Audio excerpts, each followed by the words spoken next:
Morning. Wake up! On 100.7 FM, WFLA, Tallahassee's Talk Radio. Joining us, Mark Wilson, president of the Florida Chamber of Commerce. Good morning, Mark. Hey, good morning, Preston. Thanks for having me. Absolutely. One of the bills being kicked around today is a bill sponsored by State Rep Kathleen Pasadomo, and it's the Fair Settlement Act. Why is this good for business? Well, thanks for asking. What we're trying to do at the Florida Chamber is bring down the cost of living in Florida and make Florida a more competitive place for small businesses to create jobs, get the unemployment rate down, get Florida growing. And what we're talking about is lawsuit abuse reform here. And the issue of fair settlement is one where plaintiff trial lawyers are really winning and gaming the system oftentimes. And what happens is that's making insurance premiums much more expensive for people in Florida. It's making our business climate uncompetitive. And we have an opportunity to fix that and level the playing field and force the plaintiff trial lawyers to really live by the same rules as businesses and insurance companies have to. How so? What practically happens in this particular bill? Sure. So the Fair Settlement Act is real simple. Let's say, Preston, you have $100,000 of insurance on your auto. And let's say you cause an accident. And the insurance company has 60 days to say whether they're going to pay that full claim or not. So let's say they want to pay the full $100,000, and they try to pay it, except the plaintiff trial lawyer got involved on the other side. And let's say that they stall, they play games, they game the system, they don't accept those dollars, mostly because of trickery and games the trial lawyers often play.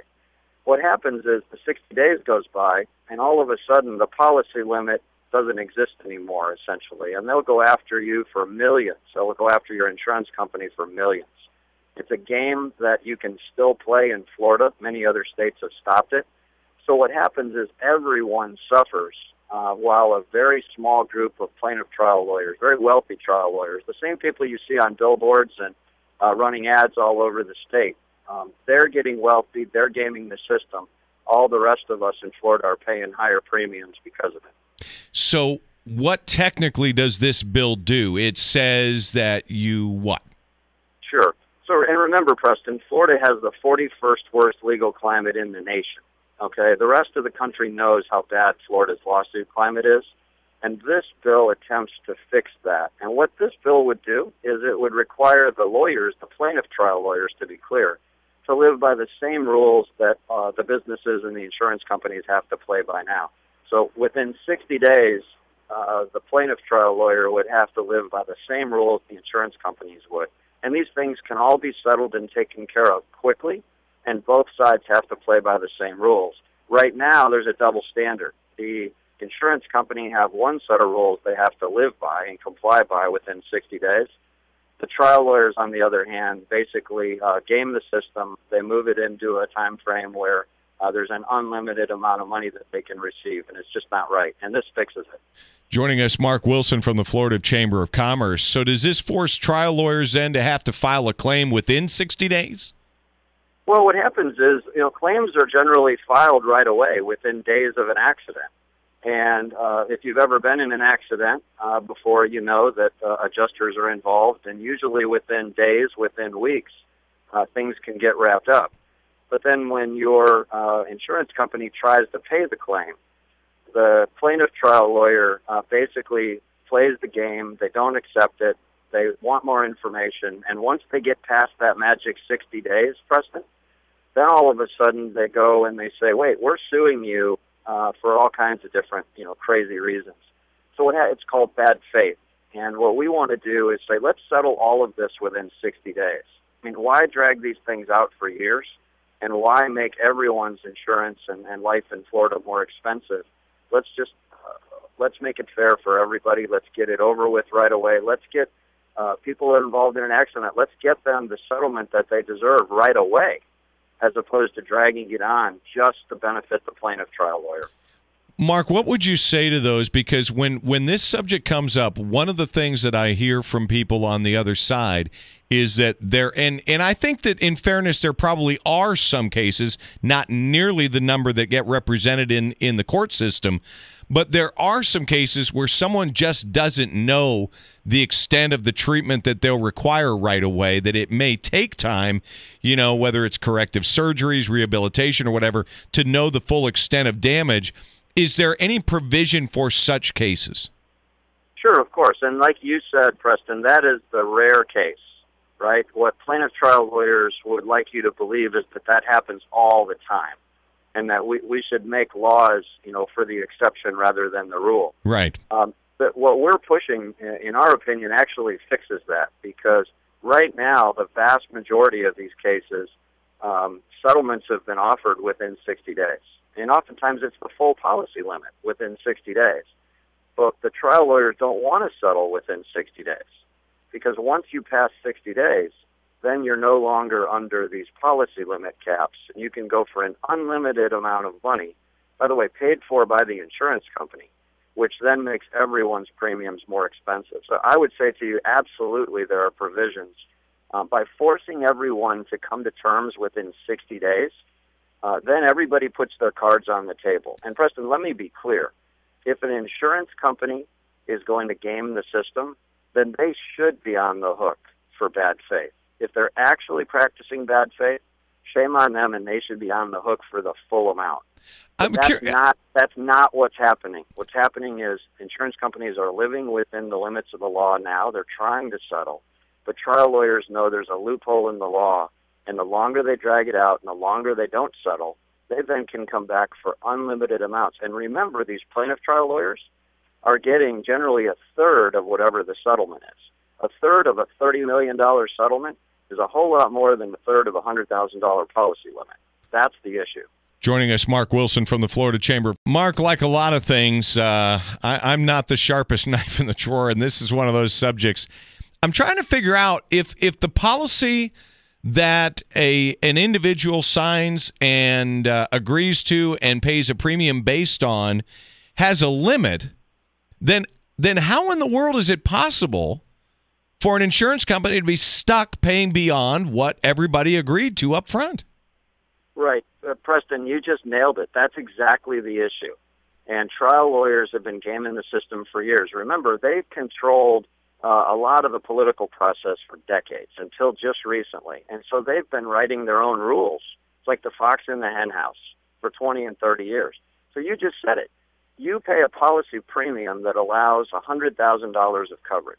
But if the trial lawyers can game the system and not accept that $100,000 payment, or a $50,000 payment, or whatever the right amount is, they then can go into this bad faith environment, and there's no limit on what they can collect. There's no limit at all. $2 million, $10 million, $30 million.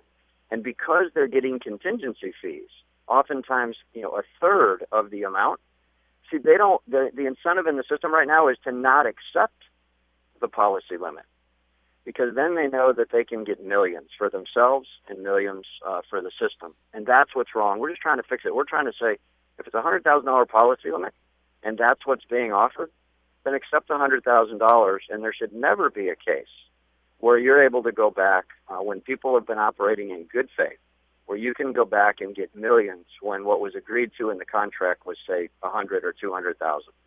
Mark, I talked to State Representative Halsey Beshears in the last half hour, and I said, what are the odds of just closing the doors, keeping the special interests away, and you guys just fixing stuff?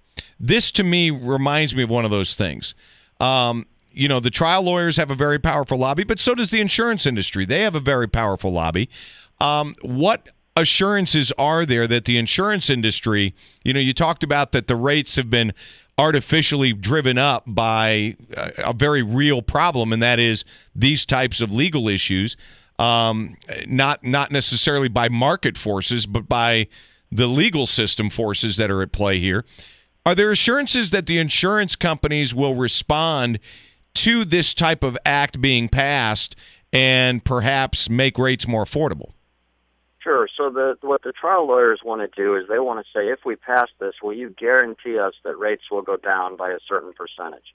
Of course not. And here's the issue: I trust the free market, and time again, when we pass insurance reform, look at the workers' comp reforms that we passed earlier this century. Within years, all of a sudden, rates went down 20%, 30%, 40%, 50%, 60%. These reforms work. They take a few years, and they work. The last time we passed major tort reform, our ranking went from in the bottom 10 in the country on legal reform to into the mid-30s. What did the trial lawyers do? They found another loophole. It's like a whack-a-mole game, Preston. The trial lawyers are always going to find a way around the system. I mean, they're very smart lawyers. They're the legal elite. And so absolutely, this will take costs out of the system, and that benefits taxpayers and consumers at the expense of plaintiff trial lawyers. And I think that's actually good for a free market. And yes, as a matter of fact, it will make Florida's insurance market more competitive, and that's good for consumers. It just happens to be bad for the special interests that are plaintiff trial lawyers. Mark Wilson, Florida Chamber of Commerce. Mark, final question. You've been observing and participating in an awful lot of sessions over the years in your role with the Florida Chamber of Commerce.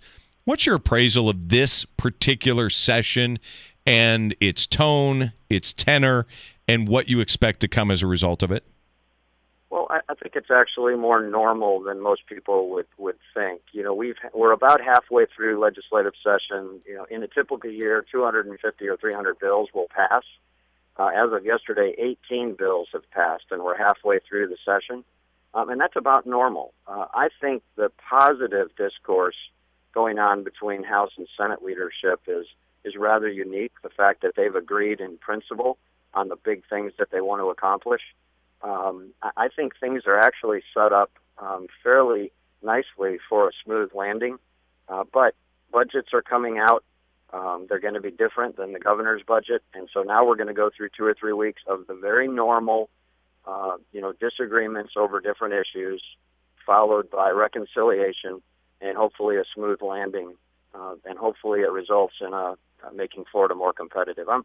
We have 32 items on the Florida Chamber's list of what we're measuring legislators on, what we're going to grade votes on this year, and all 32 of those issues are still in play.